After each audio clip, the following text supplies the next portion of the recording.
माझा आज धरणे आंदोलनाचा 7वा दिवस आहे।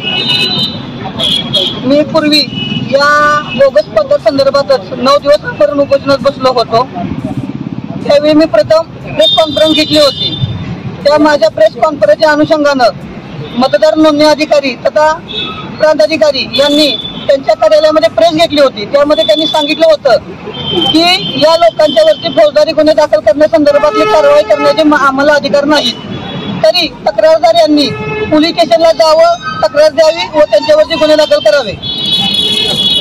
मी आमरण उपोषणावर बसलो होतो। त्यावेळी कराड पोलीस स्टेशन यांना या लोकांच्या वरती गुन्हे दाखल करावे या संदर्भातली 2 अर्ज दिले होते।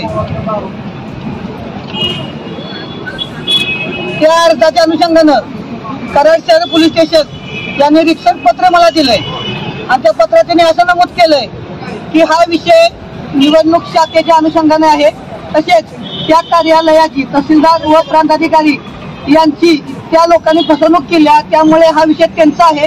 तरी त्यांच्या कार्यालयातील अधिकारी कर्मचारी यांनी आमच्याकडे रिक्सर तक्रार दाखल केल्यास आम्ही त्यांच्यावरती फौजदारी गुन्हा दाखल करू असं लिखित दिलेलं आहे। तर प्रांत अधिकारी हे कोणाच्या अनुषंगानं व कुठल्या पुरावे नाशी सांगत आहेत की आम्हाला गुन्हा दाखल करायचा अधिकार नाही आणि पोलीस स्टेशन सांगतंय की तुम्ही त्यांच्यावरती त्यांच्याकडून रिक्सर काय असेल ती तक्रारी होत्या, आम्ही गुन्हे दाखल करतो। मग ही उडवाउडीची उत्तरे प्रांत अधिकारी नक्की कोणाच्या आशीर्वादाने देत आहेत याबाबतचा तपास व चौकशी झालीच पाहिजे।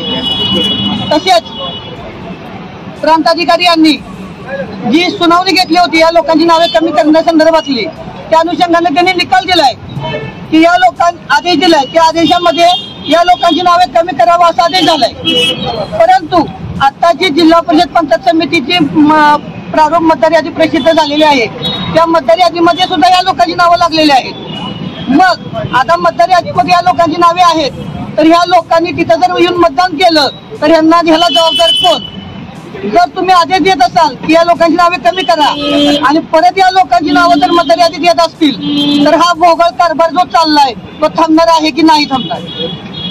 तरी या लोकांच्या वरती फौजदारी गुन्हे दाखल करावे व या लोकांची मतदार यादीमध्ये नावे समाविष्ट करताना जे काय भानगडी झालेले आहेत या भानगडीसाठी जे अधिकारी जबाबदार आहेत त्या अधिकाऱ्यांच्या वरती कारवाई व्हावी, यासाठी तिथून पुढे जे माझं आंदोलन आहे ते मी अधिक तीव्र करणार आहे आणि या लोकांच्या वरती कारवाई व्हावी।